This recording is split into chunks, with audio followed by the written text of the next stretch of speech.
गई प्रताप भानु जी, फिर भी आपको शिकवा नहीं है। आप केवल इसी बात पे परेशान है कि देखो इन्होंने आर्थिक प्रस्ताव नहीं दिया कार्य समिति में, राजनीतिक प्रस्ताव नहीं दिया।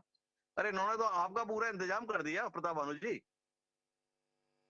अरे हिमांशु साहब, परेशान हम नहीं है, परेशान मोदी जी हैं, अमित शाह जी हैं, जेपी नड्डा जी हैं, जिनके राज्य में कांग्रेस जीत गई और भाजपा का सफाया हो गया।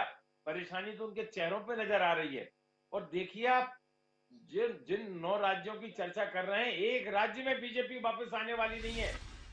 चाहे आप देख लीजिए, कर्नाटक हो, चाहे मध्य प्रदेश हो, चाहे राजस्थान हो, चाहे छत्तीसगढ़ हो, चाहे वो तीनों राज्य नॉर्थ ईस्ट के जो हैं, मेघालय, नागालैंड, त्रिपुरा, एक राज्य में आने वाली नहीं है। ये आने वाले समय में साफ जाहिर हो जाएगा। और तो चिंता बड़े की कमाल की बात है, देश की राजनीति में कोई किसी को बर्दाश्त करने के लिए तैयार ही नहीं है। जेपी नड्डा जब अपनी कार्य समिति में बात करते हैं तो बोलते हैं 9 के 9 राज्य हमें जीतने, 9 के 9 राज्य हम जीतेंगे। प्रताप भानु जी हैं, 9 के 9 राज्य में भाजपा हारेगी। कोई किसी को हिस्सेदारी करने के लिए तैयार नहीं।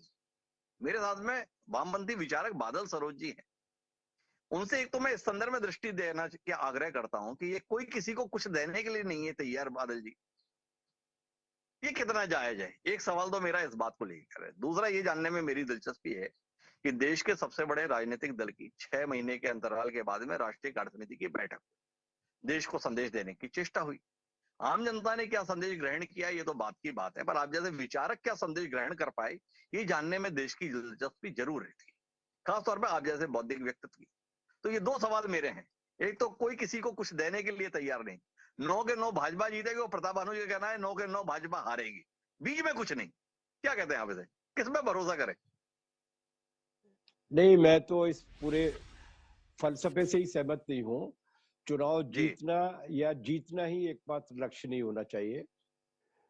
किस लिए जीत रहे हैं, जिस देश के लिए जीत रहे हैं, उस देश की स्थिति क्या है, इसके बारे में कंसर्न मुख्य होनी चाहिए, चिंता मुख्य होनी चाहिए। और माफ जी कीजिएगा, मुझे इस पूरे विमर्श में अमित शाह जी का जो टुकड़ा आपने सुनवाया, मोदी जी का भाषण जो मैंने पढ़ा, उसमें कहीं भी उन सारे विषयों पर प्रताप भानु जी ने उस बात को बोल दिया है, मैं उसको दोहरा नहीं रहा। उस सारी जी विषयों पर चर्चा होनी चाहिए थी, लेकिन दो दो विरोधाभास दिखे मुझे। मोदी जी ने एक बात जी बोली, उन्होंने ये कहा कि हमें सिर्फ चुनाव ध्यान में नहीं रखना है, हमें समाज के हर तबके तक जाना है और अपने संदेश को पहुंचाना है। लेकिन पूरी की पूरी बैठक जो है, जैसा कि आपने भी बताया और अमित शाह जी ने भी बताया, पूरी की पूरी बैठक जो है वो सिर्फ चुनाव पर थी।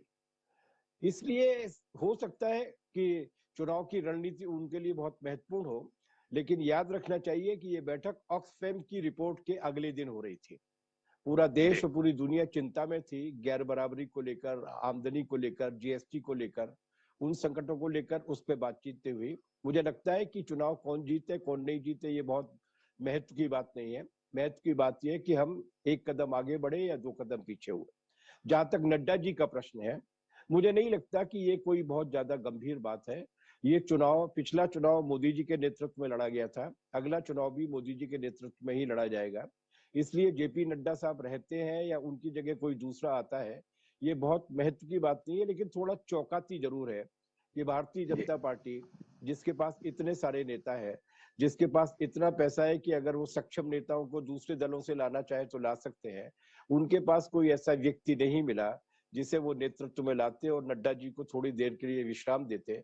मुझे लगता है भारतीय जनता पार्टी ने अकाउंटेबिलिटी की एक नई कसौटी तैयार की है।